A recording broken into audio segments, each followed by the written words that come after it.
7 September रोजी ठाणे महापालिका लोकशाही दिनाचे आयोजन। निवेदन ऑगस्ट 22 पर्यंत सादर करण्याचे नागरिकांना आवाहन।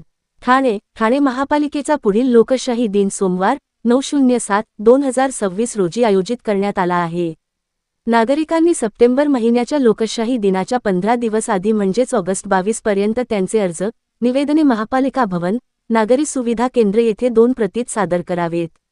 निवेदन दाखल करताना अर्जदाराने प्रत्येक निवेदनासोबत प्रपत्र +1 ब सादर करणे आवश्यक आहे। प्रपत्र +1 ब नागरी सुविधा केंद्र येथे उपलब्ध करून देण्यात आलेले आहे। महाराष्ट्र शासन सामान्य प्रशासन विभागाकडील परिपत्रक क्र. प्रसुधा +1099 CR-23/98/18 दिनांक 26 सप्टेंबर 2012 नुसार माहे डिसेंबर 2012 पासून लोकशाही दिनाच्या दिवशी नागरिकांचे निवेदन न स्वीकारता हे निवेदन 2 प्रतीत लोकशाही दिनाच्या 15 दिवस आधी महापालिका कार्यालयात सादर करणे आवश्यक असल्याचे स्पष्ट करण्यात आले आहे।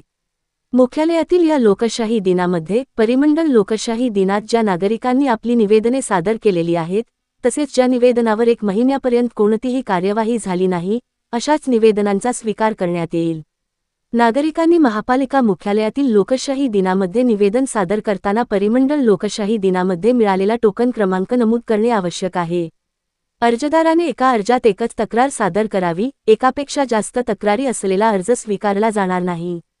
त्याचप्रमाणे आस्थापना विषयक विविध न्यायालयात लोकायुक्त यांचेकडे प्रलंबित असलेल्या प्रकरणाच्या तक्रारी, माहिती अधिकार कक्षेत येणारी प्रकरणे, तसेच राजकीय पक्षाच्या, नगरसेवकांच्या संस्थेच्या लेटरहेडवरील अर्ज, अंतिम उत्तर दिलेले आहे किंवा देण्यात येणार आहे, अशा प्रकरणी केलेला अर्ज, तक्रार वैयक्तिक स्वरूपाची नसेल तर असे अर्ज स्वीकारले जाणार नाहीत, याची नोंद घ्यावी।